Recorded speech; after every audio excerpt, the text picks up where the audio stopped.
What's going on, guys? In today's video, we'll be looking at the impact analytics have had on the NBA and how they've changed the game. So we all know, from the beginning of time, basketball's always been a game about numbers, but over the past few decades, those numbers have taken it to a whole nother level. Advanced analytics and data have become a crucial part of the NBA's landscape, transforming the way teams approach player development, game strategy, scouting, and much more. So in this video, we'll be examining the impact analytics has had on the NBA and how they changed the game forever. So let's start with the basics. What exactly is analytics in basketball?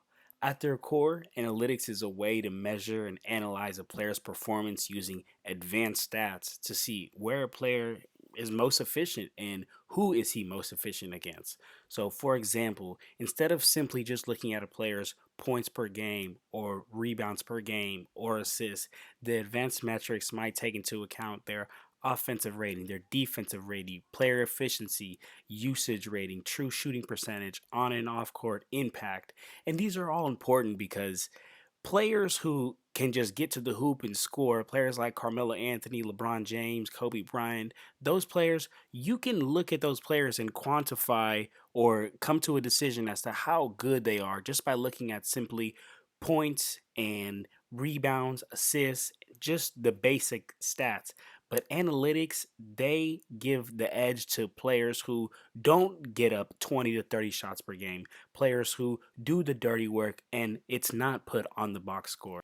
Using these metrics, teams can gain a deeper understanding of a player's true value and figure out where they fit within the team's overall strategy and find out who to play on a night to night basis and who you might want to sit out just simply based on the team that you're facing that night. So you're probably asking yourself, well, how has analytics changed the game of basketball? One major area analytics has changed is player development. By analyzing players' data on performance, teams can easier identify areas where players need to improve and design a targeted training program to help them do so. In this case, it's been really helpful for the game. Analytics has helped players been able to work smarter and not harder. For example, if a player struggles to knock down a mid-range shot during a game, analytics can help identify the areas where he struggled most with that mid-range shot. For example, right now on the screen, you can see with this shot chart, this player really struggled to shoot the mid-range from the corner. So coming into practice, this player could simply just focus on getting up those jumpers in that corner and work as most efficiently. In other cases, it can show where a player is most efficient, and teams can build strategies to try to put the player in that position. For example, analytics have proven that PJ Tucker hits the majority of his threes in the corner. So the 76ers and Doc Rivers are always running plays to set up PJ Tucker in that corner. Another area analytics impacted the game is strategy. Coaches can use advanced metrics to help make decisions about lineups, offensive and defensive schemes, in game adjustments, and much more.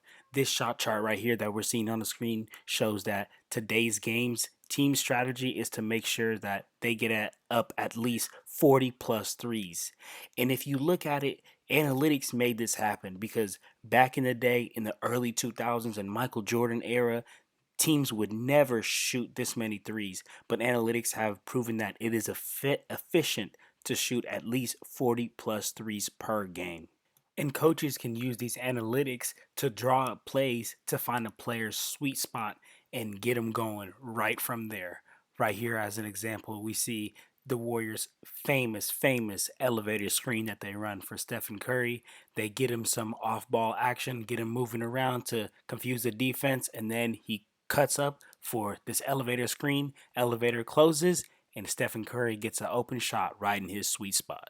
Analytics has impacted the game so much that it's turned coaches' strategy into simply just one huge math equation with the biggest probability to score. It's all about getting switches, it's all about getting that favorable matchup on offense. Another area analytics has had a significant impact is scouting and player acquisition. Teams can use analytics to find out which players or potential draft picks with high upside might fit on their team best. Now, I'll be honest with you guys. I included this one in the video because I can't lie. Of course, analytics has impacted this part of the game. But in my opinion, out of all the facets we've talked about in the way that analytics has impacted basketball, this has to be the worst one. This has to have hurt the game more than it has helped the game. Because if you always just go off numbers and analytics, then you can't find those second round gems. You can't find those underrated players because analytics can only measure if you're getting up to shots. Analytics can't measure how hard someone is willing to work or their hustle. I think back to Isaiah Thomas in that 2011 draft, the last pick, 60th pick in the draft. They got wrong on him. You know why? Because analytics and the numbers could not measure his work ethic. So, what's the future of analytics in the NBA? It's clear that advanced analytics and data are here to stay, and it's going to be the future of the NBA. And teams that are able to efficiently use these tools will have a significant competitive advantage against their opponents. But I will say this, like I mentioned earlier, it's turning the game into a huge math equation, and that has its pros and its cons. And at the end of the day, it definitely has its pros in the way we talked about strategy, player development, and we have never seen players this good. But it also has its cons, and it's important to remember that basketball is still a game of people. They're not just numbers, they're humans out there, and no amount of data and analytics can replace the human element of the game, whether it's a player's great leadership, whether it's a coach's intuition, team chemistry. It doesn't really matter because at the end of the day, the human element will always be better than data and analytics. So while analytics certainly has changed the game of basketball, they're just one piece of the much larger puzzle. I'll end with this quote right here by Isaiah Thomas. Analytics can't measure how big someone's heart is. That's all we got for this video. I appreciate everyone who stayed tuned. As always, don't forget to smash that like button, smash that subscribe button, and come join the family, man.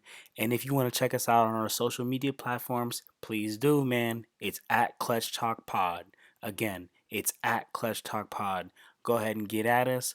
We got these NBA playoff episodes on the horizons, so you already know what it is, man. And for now, I'm out of here.